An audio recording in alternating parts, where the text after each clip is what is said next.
United States Department of Agriculture. The first webinar in our series on transdisciplinary approaches. My name is Jessica Shade. I'm the National Program Leader at USDA NIFA, and I'm one of the organizers of this series. What the series sets out to do is highlight the opportunities and challenges of transdisciplinary approaches within agricultural research. The use of transdisciplinary approaches isn't new, and there are several terms that kind of get at the same concept. So NSF uses the term convergence, for example, but it's been gaining traction in agricultural research because a lot of the problems facing agriculture are really multifaceted, and traditional disciplinary boundaries could limit our ability to address them. Agricultural research also has these very broad implications. Economics, social dynamics, environmental impact all play into it. So using transdisciplinary approaches can be an important tool for tackling agronomic issues because they can address complex challenges that single disciplinary approaches aren't able to solve. And they can increase the likelihood of new practice adoption and help reduce the potential for unintended consequences of more narrowly focused research. So in this first webinar, we're going to be focusing on what transdisciplinary approaches are and why they matter. We'll hear from researchers engaged with transdisciplinary work, institutions that support research that kind of transcends the traditional disciplinary boundaries, and funding opportunities for programs that require the use of transdisciplinary approaches. If you go to the next slide, you can see our speakers for the day. I'll give some very short introductions and then hand it over to our speakers. So Dan Ferguson is the director of the Climate Assessment for the Southwest program and assistant professor of environmental science at the University of Arizona. He contributes to and leads inter and transdisciplinary teams that conduct place-based, problem-oriented environmental research. Allison Meadow is an associate research professor in the Office of Societal Impact at the University of Arizona. She has a background in environmental anthropology, indigenous studies, and urban planning.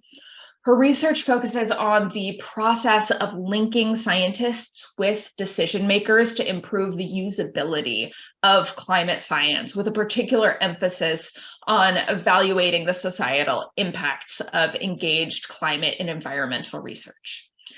Doug Steele is Vice President for Food, Agriculture, and Natural Resources at the Association of Public and Land-Grant Universities.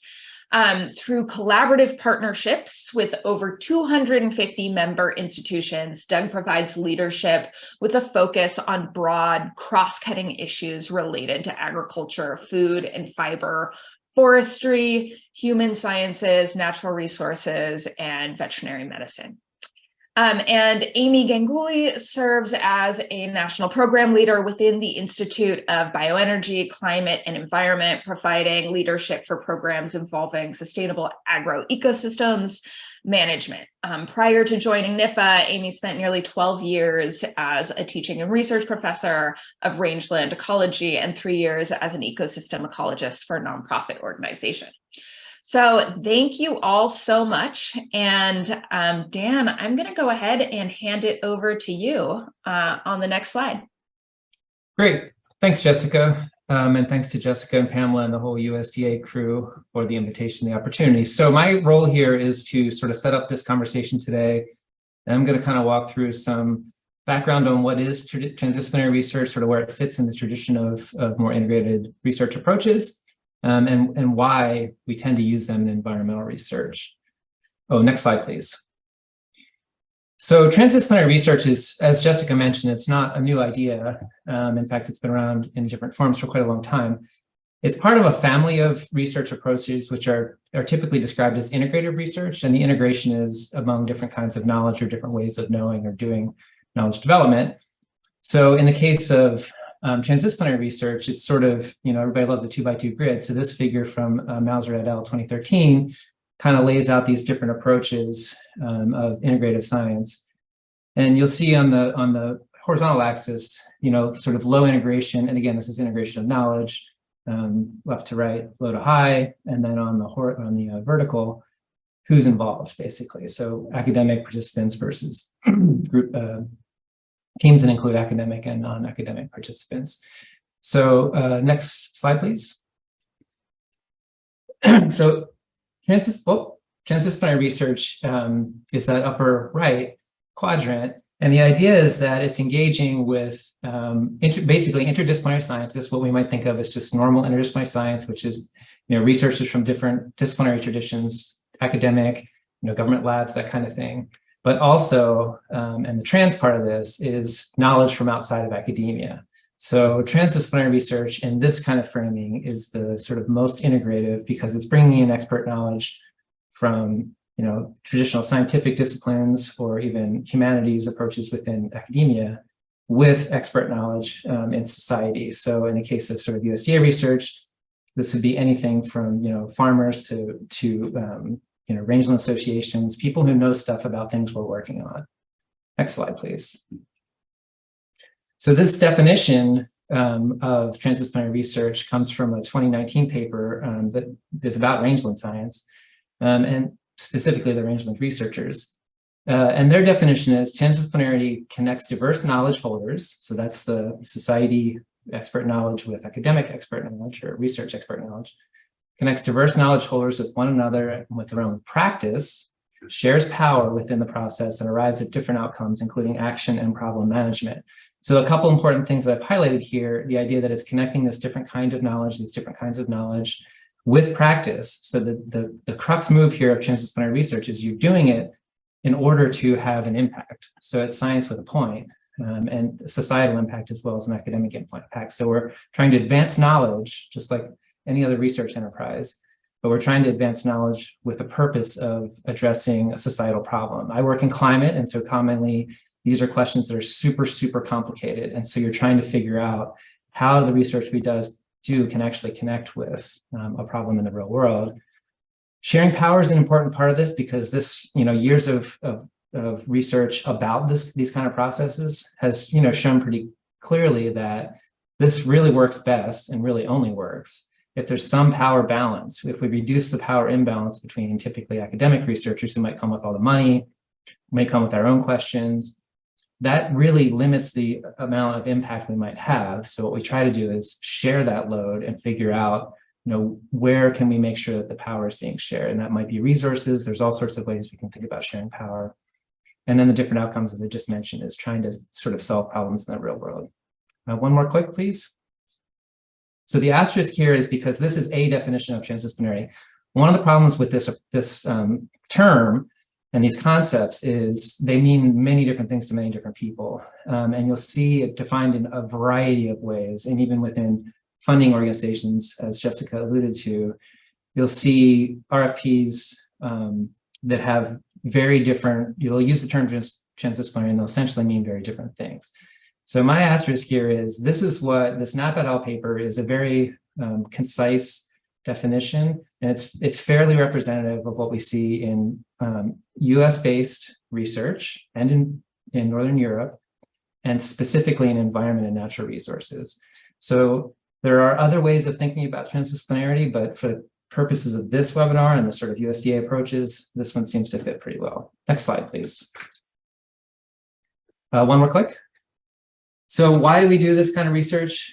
Well, the main reason is because the problems we're working on are incredibly complicated. So climate change, land degradation, biodiversity loss. So the things that are in sort of my purview as a researcher, they're not typically sort of solvable in the traditional sense. You can't just go and work in a lab and answer the question. They're much, much, much thornier than that. And so, that's always been the argument for interdisciplinary science. We have to do it in an interdisciplinary fashion because we need different kinds of experts to address these extremely complicated problems. TD research adds a whole nother layer of complexity because these are usually value-driven problems, right? So how we address climate change, with the scientific answer is very straightforward, actually. the question about how we implement those solutions has to do with values. So those kind of complex problems require us to think through the sort of social ramifications, who's impacted, the political implications, that kind of thing. So we do TD research because the problems are extremely complicated. It's really the only way to address these complicated problems is a primary argument for TD. One more click. Another argument for why we do it this way is because it's intentionally meant to have socially relevant outcomes, right? So to that point about complexity and social problems, TD research is aimed at actually addressing real world issues. One more click. And then finally, the only way this works, again, the traditional explanation for why we do interdisciplinary science is we need those different kinds of expertise. The same rationale holds for TD research. We need different kinds of expert knowledge, but we probably need expert knowledge beyond academia. So indigenous and local knowledge can be extremely useful in these kind of complex problems, right? These are knowledges that are very deep and very robust and reflect a specific place, something that Western science isn't necessarily good at.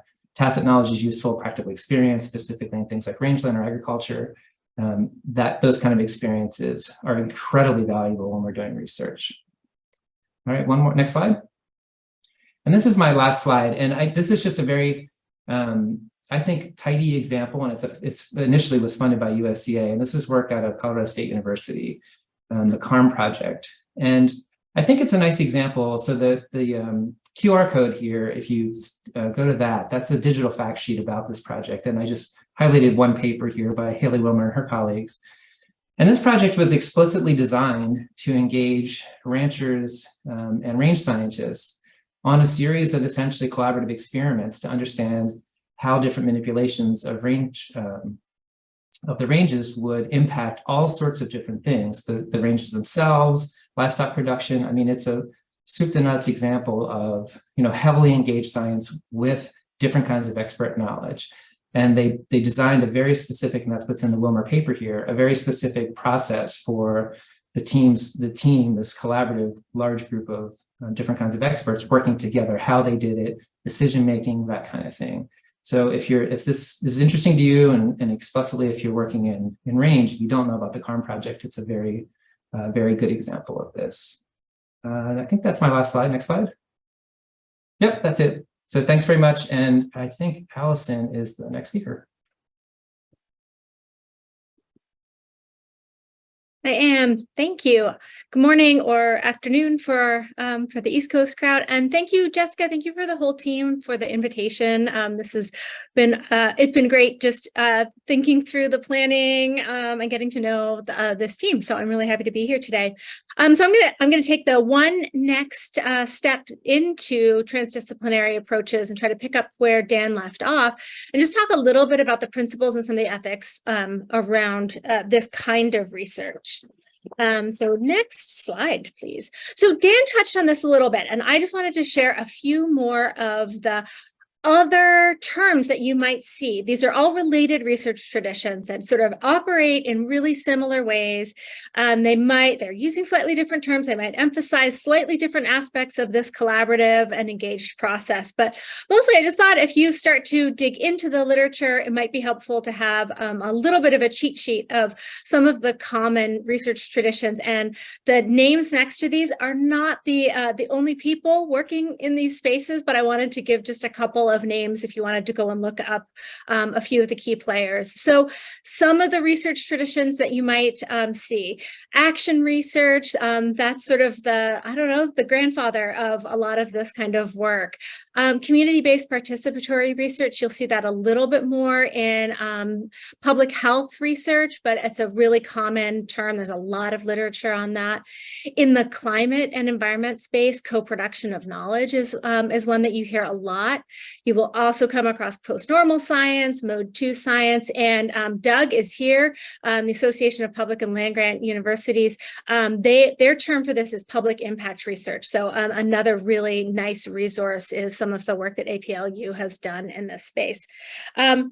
I would say that all of these share some common DNA when it comes to principles and ethics around collaborative engaged research. So just wanted to kind of share some of that. Next slide. Okay, so some of the principles of this work. again, these, in different literatures and different research traditions might have slightly different emphasis, might be phrased slightly differently, but this is a set that I really like, that I think speaks to the kinds of work that we're talking about today and that USDA has been interested in supporting. So the idea with sort of grounding our work in principles is this transdisciplinary work. It can be complicated, it can be messy, it can be difficult. Going back to these principles gives us sort of a touchstone and a way to sort of step back and say, right, what's really important in this work? And we can kind of go back to these 4 key principles. First of all, are we doing work that is context-based? We need to think about, in transdisciplinary work, situating the process in a particular context, a place, or issue. It's really grounded in this idea of solving problems and with who we're working with. So we need to be really clear about that, is the context-based work. Pluralistic, Dan already introduced this incredibly well. We need to really explicitly recognize the multiple ways of knowing and doing. We cannot solve these complicated problems without sort of all hands on deck, people who have knowledge and expertise in this area being able to come in and share that knowledge. So we really need to be thinking about how we're integrating that, how we're pulling everybody into this process, and how we're sharing power among those partners, that this is collaborative, this is teamwork, and not a hierarchical situation. Goal-oriented is really important. You've heard this already from Jessica and from Dan. This is about problem solving and problem-based research. So we, as TD research teams, want to articulate clearly defined, shared, and meaningful goals that are related to the challenge at hand. Are we all on board with this? Do we all understand where we're headed in this work? Obviously, things always get messy and change a little bit, but we want to have a shared vision for where we're going and a clear goal to work toward. And finally, the principle of being interactive, allowing for ongoing learning among the actors involved, active engagement, frequent interactions, as frequent as possible. And the idea that dialogue and discussion and transparent discussion is the foundation of those partnerships. So kind of 4 things to just keep coming back to when we start to engage in this kind of work. Next slide. Another way that TD research asks us to think differently about our research is in the realm of ethics. TD approaches have changed the relationship. We are no longer in a situation where we're investigator and subject. We're talking about research partnerships, and that challenges us to rethink some of the traditional ways that we view research ethics. So here again, we're boiling down to sort of 4 things to keep in mind when starting or engaging in this work. We've changed that relationship. We're going to change our ethics. To uphold those principles, we really need to consider how our partners and their communities are being represented in the research, just, represented in terms of being there and being, active participants, and also how they are portrayed in research outputs. Are our research partners portrayed in their own languages, their own words, and in ways that they want to be portrayed as, again, partners, not subjects of the research? How we respect other ways of knowing and doing and defer to other expertise when ours is not the primary one in the moment. So really thinking about that pluralistic principle, that not just including others, but genuinely respecting other ways of knowing, other expertise, and being able to reflect and say, hey, in this particular situation, the knowledge or the expertise that I'm bringing is not the most important. So let me make sure that my research partner is taking the lead in this situation. We would need to be really aware that communities and our external partners have the right to determine for themselves how and under what conditions they will participate. This means, in the context of some communities, and particularly Indigenous communities, respecting right to community consent, not just individual consent to participate. The communities will have the right to control the data and intellectual property that might emerge from this research. So that's sort of it's a process we need to be really aware of and negotiate through this. But ultimately, what it comes down to is that our interest in the research doesn't trump somebody's lived experience or potential risks to a community's knowledge or a community's authority. So we need to have those conversations and be really clear up front that we have community and partner consent to participate. And then we need to develop and maintain reciprocal relationships within the team.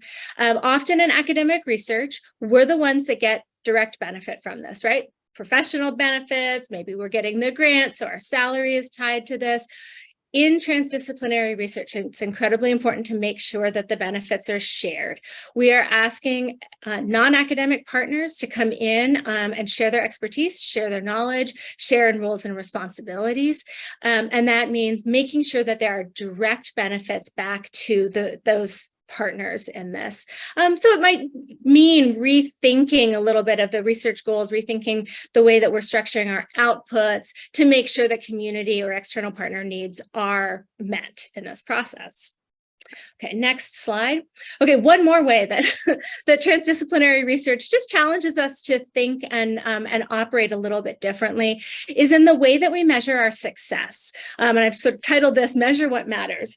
And we're sort of thinking about, we can't evaluate the success of TD research just by those papers and grants, those traditional academic metrics. That's not what matters in this work. We've already, we've talked about what matters here is partnership. It matters, are we finding solutions? Those are the things. So we need a new way of understanding success that matches transdisciplinary research. A way to do that is by applying a societal impacts framework. And what I've sort of displayed here is the idea of a societal impacts framework is a way to understand what has changed or how the research has benefited the world outside of academia, and match that up with the principles.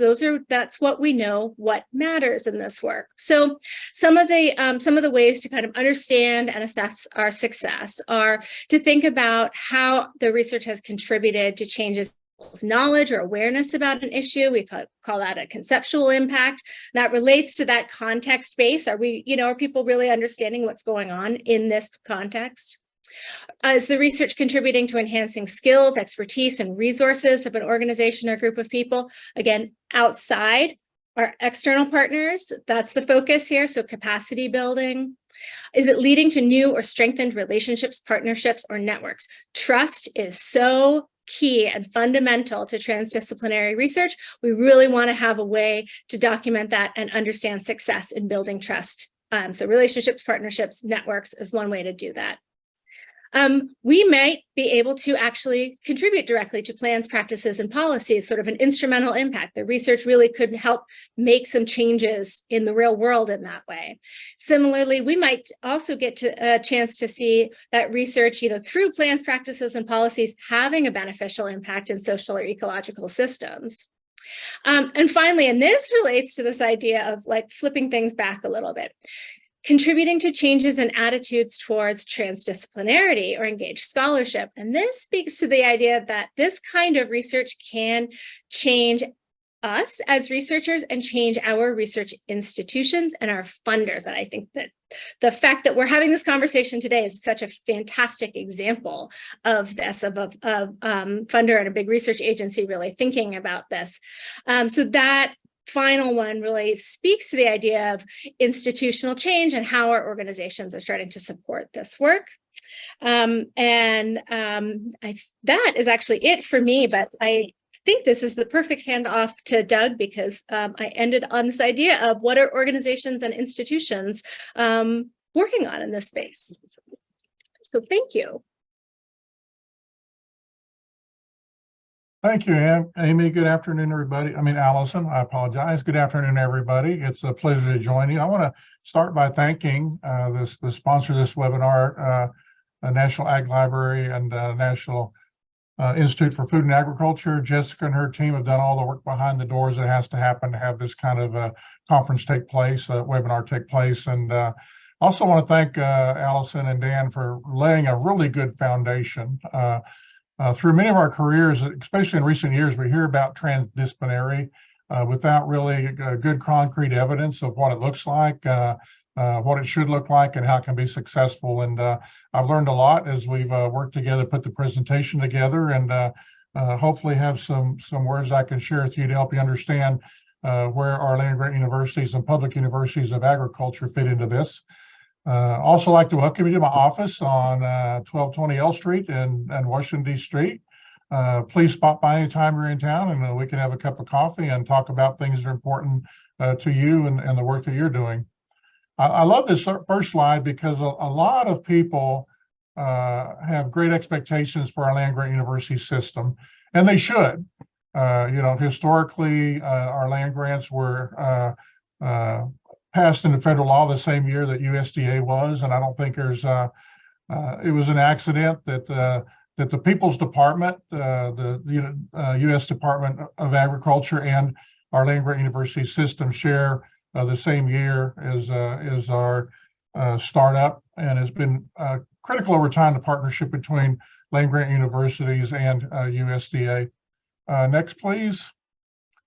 Many of you have already seen this kind of a slide, but I think our friends at NIFA put it together. It just shows the presence and stretch that we have through our land grant universities. And we also talk about our public college of agriculture. There are several larger public colleges that we work with, and everything from Texas Tech University to Tennessee to California schools are all part of our public that are not land grant. If you total this up together, we have our 51 original 1862s. We have our 1890 historically black college universities, around 34 tribal colleges and universities, and then we also have our what we call our major publics, about anywhere from 6 to 10, depending on how you count numbers, that are part of this massive network that reach across the country, and through our extension programs actually reach across every county in the country. Next, please. So I want to back up a little bit. What I've learned, I've been in DC in my 5th year now, and there's all sorts of great panels that come together that are convened to talk about big complex issues. And this was the Blue Ribbon Commission on Collaboration and Cooperation between Land-Grant Universities that released a report last year. And some of the takeaways from that report, I think, fit very neatly into what we're talking about in transdisciplinary approaches. And if you look at the summary highlights of the executive report, they talk about we really need to have these large-scale collaborative projects, but the key indicator is we have to have upper levels of administration that will support these projects and enable them to do really world-changing kind of work together. We need funding agencies such as NIFA and others that will help us find the right collaborative partner to be part of a transdisciplinary research approach. We need an incentive structure, and I think this is key, that enables faculty to participate in large-scale projects without compromising their other responsibilities. And we all know if you're in a faculty role that is tenurable, that you've got to be able to show individual work. But we've got to help as a system of higher education, what is the value of being part of a transdisciplinary team where you may not get individual attention, but you have greater impact and greater results because of the team approach. We need our land-grant college universities to help build capacity by helping our faculty understand the science of working together as a team and what that looks like in the way of not just the forming, but of the output and productivity of a team. And then finally, I think one of the voids we always have in higher education is we are so busy doing the work that we don't take enough time to focus on the communications, the outcomes, the benefits of these approaches. And that comes back onto us when you're planning a transdisciplinary approach to a research project, is how are you going to communicate that out? Who are the stakeholders? I do think we have an expectation from stakeholders that we are taking a more broad view approach to some of the research that is needed for critical issues today. Next, please.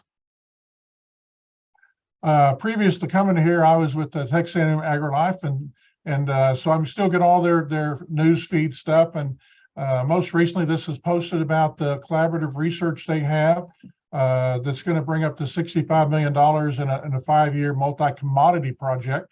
What's unique about it, when you look at it, is the partnerships that came together and the transdisciplinary approach. When you talk about combining university efforts, you can talk about using producers, other ag affiliates in the area, It's just a very unique way to bring folks together. And as you can see by the funding amount, I think we're going to see more and more pressure on bringing transdisciplinary groups together to take on really big issues. But the trade-off is we should have funding that helps promote and solve those big issues. I also saw there's a footnote that I put on here is that the work that Texas A&M AgriLife is doing is a major contributor to 4 other partnerships that will total almost $185 million with the focus on cotton, beef, and bison production, sorghum systems. And so when you establish a reputation about being successful in transdisciplinary approaches, I think people seek you out to become a partner with them or become one of their funding organizations. Next, please. Also want to share another one with you really quick. Thank you. This specifically comes out of the Ag Food Research Initiative, AFRI, that's part of NIFA. I just picked out one and picked out some key words as I looked at who the partnering agencies are. And it talks about convergent research, transforming existing capabilities, multiple disciplines converging together. And if you go to the AFRI website, there's a specific link that I referenced on the bottom, and it talks about AFRI interagency programs. And it's a very unique way where federal agencies are coming together, not just because of common interest in future research, but in sharing resources to make more available to transdisciplinary teams. And I think the issue with the Texas A&M and the Climate Smart and now looking at AFRI and research projects spell out very clearly that one of the future emphasis we're going to see is transdisciplinary approaches to research. Next, please. And so a couple of slides I want to finish with is why. And I think Dan and Allison started us down that road. And I threw thoughts, put some thoughts up here. And one, I think we have a lot of funders in federal government and outside of federal government that really believe that it's going to take transdisciplinary approaches to solve very complex problems and do it in a way that's most cost effective. I think there's a need for intentionality. And you know, if you've been in the research world for a while, sometimes you might fall back and try to chase the money or position yourself where you think the next big pot of money is going to be. But I think the key to transdisciplinary is being very intentional in how you select your research project, your partnerships, and put your teams together, because that will have a great degree of influence on the success of your project. I believe both Allison and Dan talked about we have to build trust. And I think building trust means we have to leave some biases behind. We have to find that common ground between what could be multiple disciplines involved in a project. And we've got to understand that we don't want to have misunderstandings when you're putting these teams together, and create realistic expectations of what it means to be a cooperating, collaborating, and participating member of a team. And then finally, for many of us, even though we've talked about transdisciplinary for a long time, a major challenge is understanding and navigating our different institutional structures. And if you're entering into transdisciplinary research projects with more than one institution, more than one federal agency, more than one private partner, then I think it's extremely important to understand what those institutional structures look like and how they could impact the success of the project moving forward. And then finally, I want to start with finish with the slide that just talks about why. What is the value proposition from reaching out to our land grant public institutions to be as a collaborator, convener. Many times in the work that I do, I see our universities sometimes act like a facilitator to bring groups together for very high level conversations. You turn into a catalyst to really put the funding and partnerships together to move forward. And then hopefully you reach a stage where you're equal partners in this work coming forward. And I just wanted to end with three of my thoughts on why you might want to reach out and make sure you have higher education universities involved. One is problems today are just too complex to be solved by any one discipline. And I think we're going to see that over and over and over again as we look at sustainability, long-term water use efficiency, the use of inputs and outputs in agriculture, and the many issues that are coming up with climate. and climate variabilities. Secondly, I think a unique aspect of universities, they have in-depth understanding in many, many fields to help bring these teams together. But it's also the ability to bring together this larger partnership within a broader range of disciplines. Excuse me. And then finally, I think what we're finding out is we are going to have stronger level of interactions. It's going to be an expectations in our disciplines, within our institutions, from our funders, and probably most importantly, from the stakeholders that are relying on us to address and solve very complex problems. So thank you for the time today, and I'm going to pass it on to Amy to present our last segment of the program. Excellent. So now we're going to move from the what and how, what and why onto the how. How do we fund this kind of work?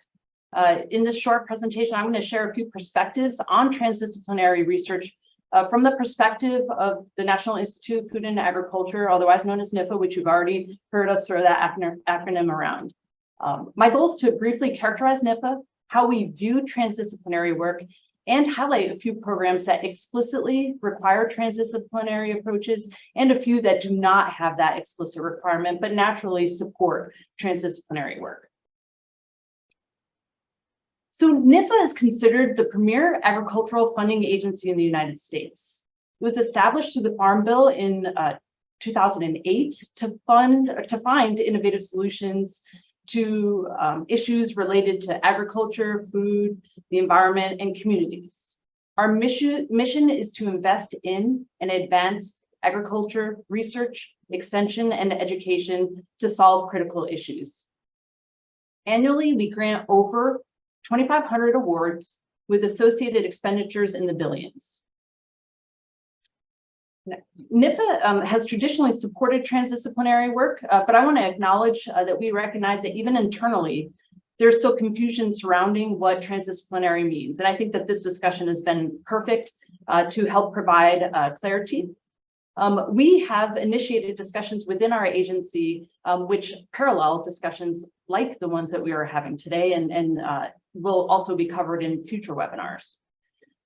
We importantly recognize that the outreach NIFA does will directly influence the kind of proposal submissions that we receive from our stakeholders. So efforts like this help us provide more clarity with the intent to spur innovation in our programs. In this slide, you'll notice that our working definition for transdisciplinarity reflects the topics that have been discussed earlier in the session.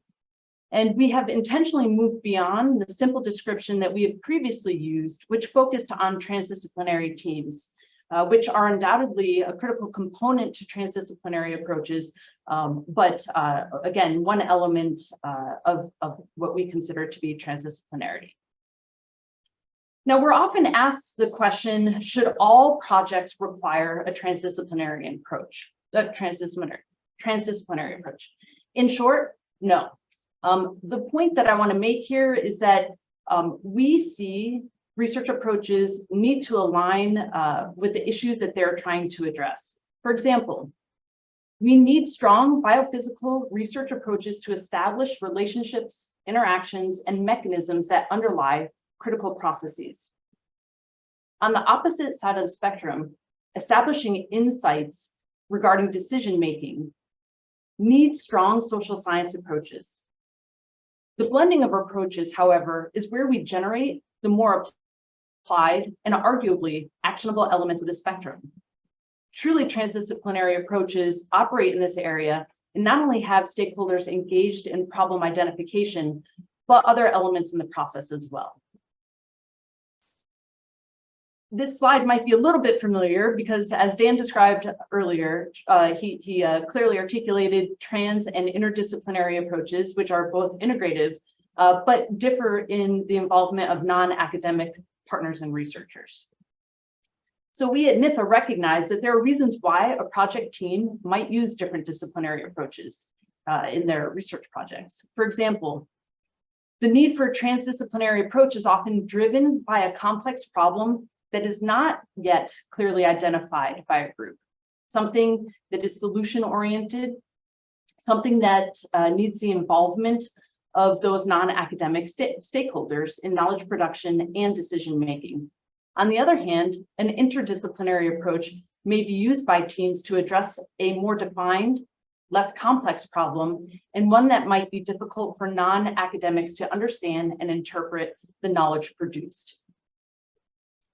Now, one thing that's really important, a lot of people want to try to understand better how we evaluate, what's the evaluation process for transdisciplinary proposals. In short, it's no different than any of our other merit-based processes. The most important thing is that NIPA has to work with panels and panel managers to clearly understand the expectations that we have for transdisciplinary work and our merit evaluation process.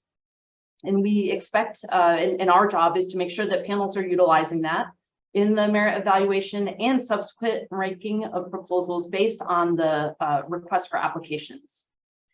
We do expect that meritorious projects that have strong transdisciplinary approaches will rise to the top, with other proposals falling out at different levels depending on how responsive they are to the RFA. So again, I think this is very similar. It's not a presence absence. It is a strength that also is considered alongside other aspects of merit. Now, as I wrap up my short presentation, I'm going to highlight a couple of different programs. First, starting off with two programs that NIPA has that explicitly requires transdisciplinary approaches. Now, when I say explicitly, that means in the request for applications, they state that as a required component. And I'm not going to be able to get into the details of these programs, so I encourage you to scan those QR codes that will take you to specific web pages that have a tremendous amount of information, not just a request for application, but links to our previously funded projects, as well as some other useful information. Now, both of these programs support large systems level transdisciplinary work. And this fiscal year, they each have $80 million in funding. The SAS program requires projects that are fully integrated, meaning they require research, extension, and education. And our awards are typically at the $10 million level. $10 million is a cap, and most of our submissions come in at that level. Now, the Specialty Crop Research Initiative, also known as SCRI, they actually have a very interesting merit process. SAS is just reviewed by one panel, whereas the SCRI has a two-phase process. So really interesting because they have an industry-based evaluation in addition to merit. Their projects range from as little as $225,000 to as much as $6 million. So again, please visit those web pages to learn more about those programs. Next slide, please. And then I'm going to highlight two additional programs that often fund transdisciplinary work, but do not necessarily have those explicit requirements in their request for application. The Organic Agriculture Research and Extension Initiative, with the acronym OREI, it is the aim for that program is to solve critical organic agricultural issues. They fund large projects up to $3.5 million. And similar to the SAS program, OREI funds integrated research, extension, and education. SCRI, I failed to mention, only requires extension and research integration. So please visit that website for more information on the OREI. And then finally, a unique program that is supported through NIFA funding, but administered regionally. The Sustainable Agriculture Research and Education Program, known as SARE, is more of a grassroots program that has the expectation that producers are directly involved with projects. And in some cases, they actually have funded projects, proposals that still require proposals that are led by producers or producer teams. So really interesting approaches. And I just, these are just a few examples, but I want to highlight that although many of our programs do not require transdisciplinary, one could argue that proposals that do include that often are more compelling and tend to rise to the top. We especially see this with a lot of our projects that are extension-led research. They naturally have that component because often having that close connection between extension and stakeholders.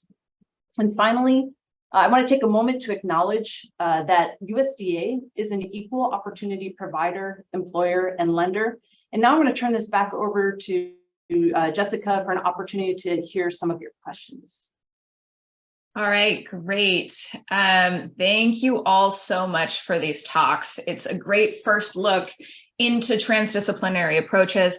I also want to thank all the people working behind the scenes to make this webinar happen. Pamela, Scott, Amber, Erica, Kirsten, our captioner, Angela, our interpreter, Antonio, and we have a whole planning committee for this webinar series. So there are a lot of people who have been working together to make this happen. Thank you all so much.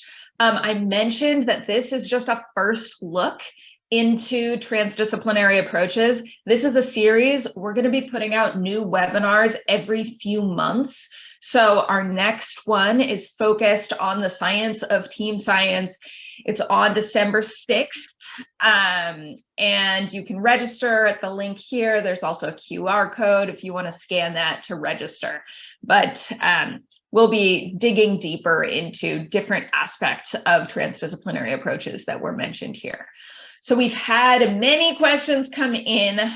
Thanks everyone for putting all these in. We have 8 minutes. So I'm going to go ahead and start just by asking, what should you do if the outcomes that your partners want, expect, or need from a project are not things that your team can deliver?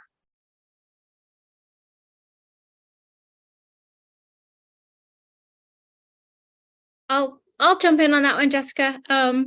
I think this goes back to what a number of us touched on, is that issue of trust, right? That's really the basis of transdisciplinary research. And I think there's a few different ways to make sure that you're hitting on that kind of reciprocal relationship and making sure that you get to your partners what they need. In an ideal world, we're co-designing and co-developing our proposals with our external and non-academic partners. So we're all really clear and building a project around, everyone's needs at the beginning. Doesn't always work that way. Also, things change. It's the real world.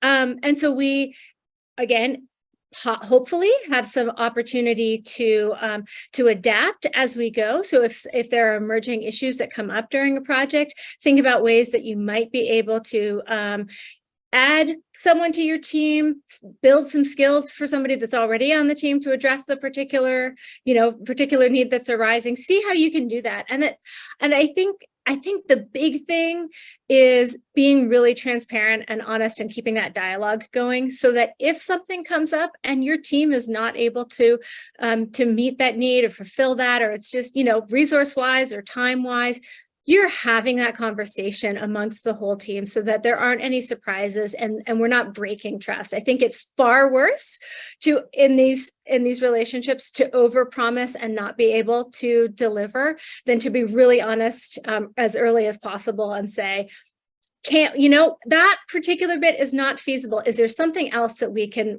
work on that is going to address those needs or help sort of move us towards that? And so I think it just comes back to that sort of shared power and an open dialogue and being adaptable at all times.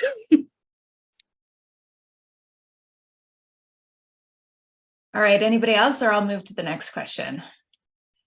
Okay, so is there a roadmap or model of continuous improvement to help groups and institutions incorporate and get better at transdisciplinary practices, or trainings out there that groups could participate in?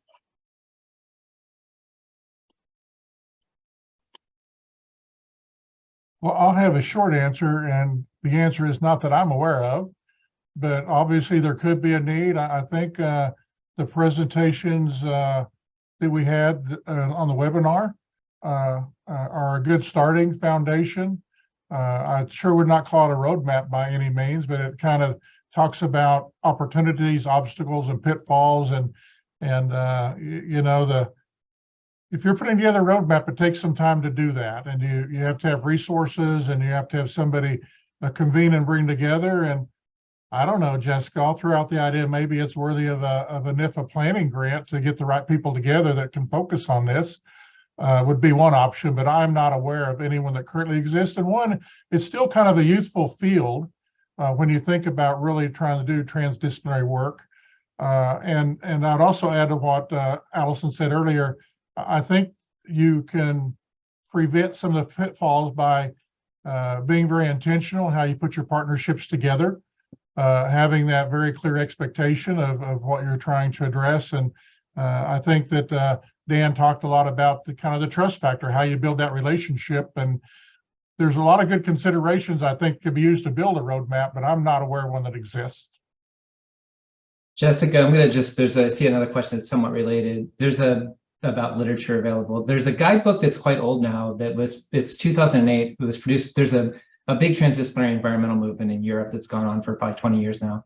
So there's a guidebook called the Transdisciplinary Handbook.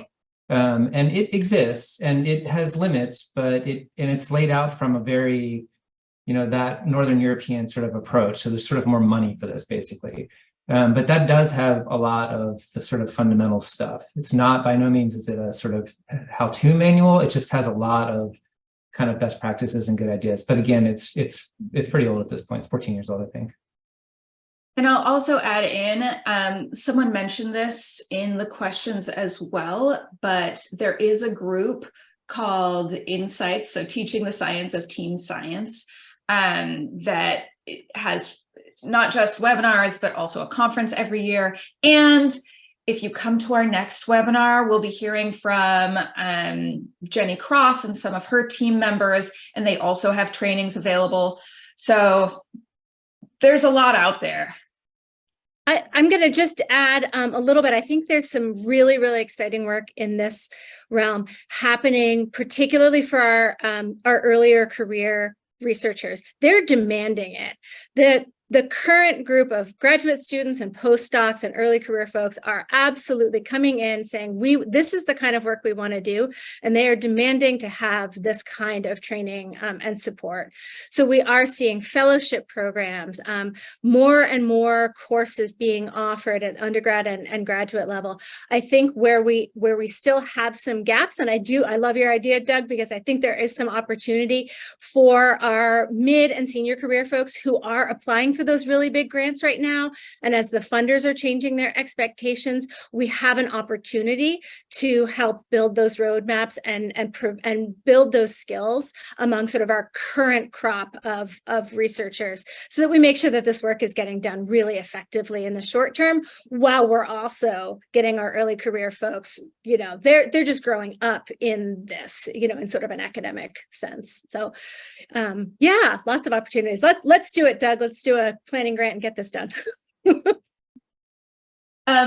Is there a recognition that transdisciplinary research benefits tremendously by partnering with tribal nations and indigenous communities whose indigenous science is inherently more holistic and integrative? Yes. It's a movement, and I think, I'm not an indigenous person. I have worked with indigenous communities over the years. It's a movement that's being led by indigenous scholars in the US and internationally. Specifically, there's a lot of movement in New Zealand and Australia, Canada, and Pacific Islands that's worth poking into. So it is a thing that's happening, and I think having it be led by those scholars and those communities is the way that it's going, and I think that's the proper way for it to go. There's a lot of Googling you can do and find some of that stuff. And I also want to highlight that some of the things that you highlighted, Dan and Allison, that is important to keep in mind is that your work is truly benefiting all the team members, so that it's not just benefiting the academics who are in the research. One quick point on that, Jessica. So University of Arizona, among other universities, has been rolling out over time a series of policies on tribal engagement for us, or what they're called. And that is front and center in most of those policies, institutional policies, that's front and center. So it's trying to get away from academics coming into community and saying, we're going to solve your problems, and more like, what's the proper engagement where the community is coming and asking the question and driving the process. Yep. Amy, you noted that there's a SAS question here. So does this mean if I'm going to apply to SAS, I need to have both academic and non-academic participants, as well as a high integration of different disciplines to be considered transdisciplinary?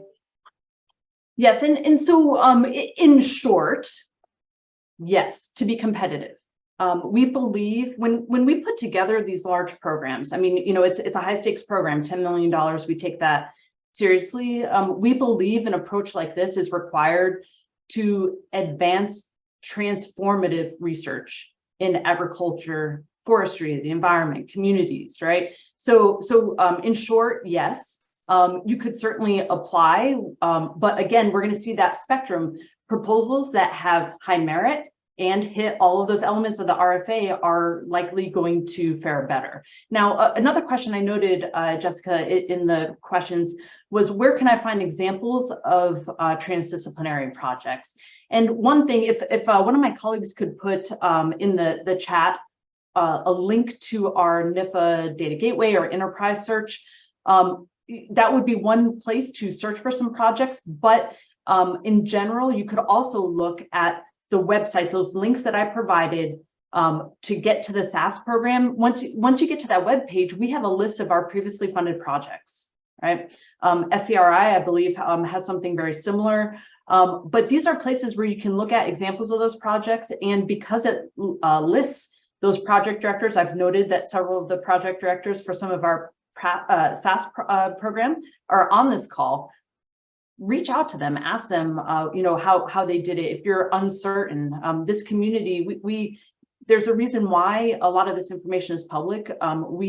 It's important to have that with federally funded work, but then also I think that there's a lot that could be learned. So maybe there's no clear roadmap right now, but there's a community, right? And I still agree. I'm on board if we want to work on creating something that is a helpful resource. And then we are running out of time. I'm just going to ask one last question here. So what are the challenges and barriers to transdisciplinary work? You picked an easy one, Jessica. Well, I know there's a question asked about, you know, how do you evaluate, especially in the promotion and tenure, the value of that. And I put I think it went to everybody, a link to a guide that's been developed by Purdue University over the years to really talk about how do you evaluate and consider outreach and engagement. And a lot of times that's the transdisciplinary approach in the P&T process. You have to click on the link and it wants you to register. And the reason you register for a free document, they want to kind of track who's getting them and who wants to use them and how it's being utilized. But I would encourage you, if that's one of the issues you've got to consider, is how do you make sure team members are getting adequate credit for the work they're doing. That's a great document to help provide some criteria and guidelines. Another quick one, it's mentioned in the questions as well. Reviewing these papers, if you try to publish these peer-reviewed papers, sometimes the reviewers are not super tuned up on this and you get hammered. So that can be a major barrier for academics, especially early career. The institutional barriers beyond P&T, funding for participation of people outside of academia can be very challenging, at my institution anyway. There's a lot of sort of implicit bias by academics about this kind of work, to be honest. And so getting past that and just being, like Allison said, there's a movement. I have undergrads as well as grad students, and I think the generations coming up, that bias, I think, is less. But I think that does still exist as a bias, as a barrier within this kind of work. Basically, there's peer pressure to do it differently than this. And one thing I want to put a plug in, what Dan said about resources for those non-academic partners. I want to just really encourage people. NIFA supports this. We support honoring those contributions from non-academic participants. In fact, especially for programs like SARE and some of the other programs, if you don't include stuff like that, it doesn't mean you're not going to be funded. People will ask questions. Hey, this project has a high farmer participation expectation. Yeah, I don't really see where that contribution, that important element of that program is being honored in the budget. And so just something, if you're uncertain about how a request like that might be perceived, reach out to NIFA program staff. Again, we're here to support your efforts. All right, I think we have to wrap it up. I'm sorry to everyone whose questions we didn't get to today, but I'm looking through these questions. Most of these are suggested webinar topics for the future for this series. So please stay tuned because we're going to be talking about a lot of these in the upcoming months and probably years. So thank you again to all of our panelists, to all of the people who made this webinar possible, who are working behind the scenes on the tech side of things, and to all of the participants who joined today. This was recorded, so we will email everyone who registered once that recording is up and public. Before you leave, if you don't mind filling out this poll that we just launched, this will be hugely helpful for us for planning our next webinars, for improving our webinars. And you can also feel free to email me directly if you are interested in getting involved or if you have more additional suggestions than what is in this poll. My email is jessica.shade@usda.gov. So we're going to keep this poll open for another few minutes so that you can really take some time, fill it out, and then make sure to hit submit before you jump off. So thanks, everyone.